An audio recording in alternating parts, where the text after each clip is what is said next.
Pernah kepikiran buat investasi di startup? Banyak yang sukses besar, tapi nggak sedikit juga yang gagal. Nah, di video ini kita bakal bahas peluang dan tantangan investasi di startup, biar kamu nggak salah langkah. Simak sampai habis ya. 1. Mengapa investasi di startup menarik? Investasi di startup itu bisa sangat menguntungkan. Kenapa? Pertama, potensi keuntungan besar. Kalau startup sukses, nilai investasimu bisa naik berkali-kali lipat. Kedua, inovasi dan perubahan. Startup sering membawa solusi baru yang bisa mengubah industri. Ketiga, kesempatan. Jadi bagian dari perubahan, kamu bisa mendukung bisnis yang punya dampak besar di masyarakat. 2. Tantangan investasi di startup. Tapi ada juga tantangan yang harus kamu waspadai. 1. Risiko tinggi, banyak startup gagal dalam 5 tahun pertama.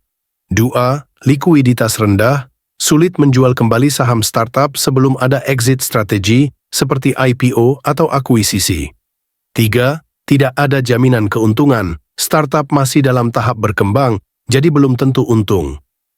3. Cara memilih startup yang potensial. Jadi gimana cara memilih startup yang layak untuk investasi?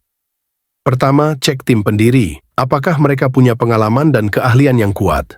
Kedua, lihat model bisnisnya. Apakah startup ini punya solusi yang unik dan pasar yang jelas? Ketiga, perhatikan perkembangan dan traction. Apakah startup ini punya pertumbuhan yang baik?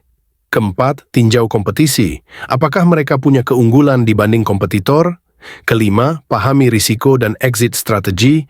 Pastikan ada rencana keluar seperti IPO atau akuisisi di masa depan. 4. Tips investasi di startup untuk pemula. Biar investasi startup kamu lebih aman, coba ikuti tips ini. 1. Mulai dengan dana yang siap hilang. Jangan investasikan seluruh tabunganmu.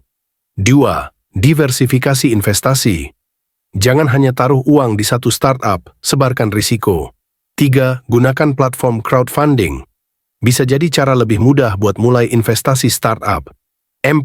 Pantau perkembangan startup, selalu update dengan laporan keuangan dan perkembangan bisnisnya. Jadi investasi di startup bisa jadi peluang besar, tapi juga ada tantangan yang harus diperhitungkan. Apa pendapat kamu soal investasi di startup? Tulis di kolom komentar ya. Jangan lupa like, subscribe, dan nyalakan lonceng notifikasi biar nggak ketinggalan tips investasi lainnya. Sampai jumpa di video berikutnya.